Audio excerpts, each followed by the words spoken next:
Bonjour, c'est Axel de retour sur Côte d'Ivoire pour News. Merci d'être là. Alors, quoi de neuf aujourd'hui?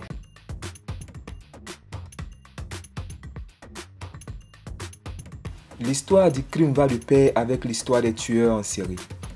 Aussi appelés serial killers, ces assassins inscrits à tout jamais leur nom dans l'histoire de l'humanité comme étant les plus grands meurtriers que le monde ait jamais connus jusqu'à ce jour. D'où nous viennent-ils? Zoom sur cette affaire de crime résolu dont le monde se souviendra encore pendant les années à venir. Dans l'histoire des affaires résolues du crime, certains tueurs en série se sont nettement démarqués du lot pour avoir souvent violé et tué des dizaines de personnes. Les 5 serial killers les plus meurtriers de l'histoire de l'humanité nous viennent de différents horizons. Condamnés souvent à perpétuité ou à la pendaison, nombre de tueurs en série qui ont marqué le monde ont mis fin à leur existence en prison ou dans l'attente de leur sentence. Parmi les 5 serial killers, celui qui compte le nombre de victimes totalise à son actif le meurtre d'au moins 71 personnes. Sur la liste, on retrouve également un médecin qui se servait de sa profession pour commettre des meurtres à l'insu de tous, jusqu'au jour où il fut démasqué aux yeux du grand public. Restez connectés, on y va, c'est parti. En premier de ce top des tueurs en série les plus meurtriers de l'histoire, nous avons Pedro Rodrigues Filho. Né au Brésil en 1954, Pedro Rodrigues Filho a commis son premier crime dès l'âge de 14 ans. Quelques années après, il retombe dans le milieu de la drogue. Un choix qui lui sera fatal puisque sa femme sera assassinée. Pour venger la mort de son épouse, Pedro Rodrigues s'adonne au meurtre qui le conduira en prison. Derrière les cellules, l'homme tuera au moins 74 prisonniers, portant à environ 71 le nombre total de ses victimes. Contrairement aux autres tueurs en série, Javed s'est lui-même livré à la police en avouant ses crimes dans une lettre ouverte adressée aux autorités policières de son pays, le Pakistan. Dans la lettre, Javed admit avoir tué au moins 100 adolescents dont l'âge était compris entre 6 et 16 ans.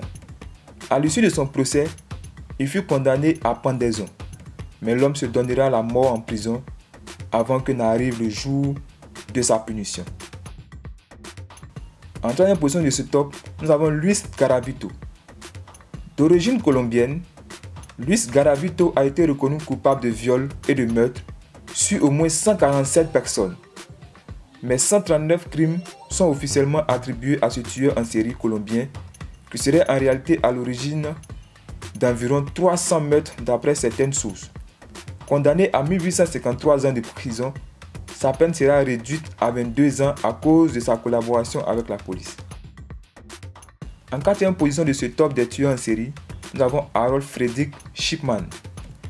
Harold est le plus grand tueur en série que l'Angleterre ait connu à ce jour. Usant de sa profession de médecin, il assassinait discrètement ses patients en leur injectant plusieurs substances mortelles. Des documents officiels et certificats médicaux attestent qu'il aurait tué au moins 250 personnes, mais il ne serait reconnu coupable que d'une dizaine de meurtres. Condamné à vie, il se donnait la mort en 2004 dans sa cellule par pendaison. Et enfin, nous avons Pedro Alonso Lopez.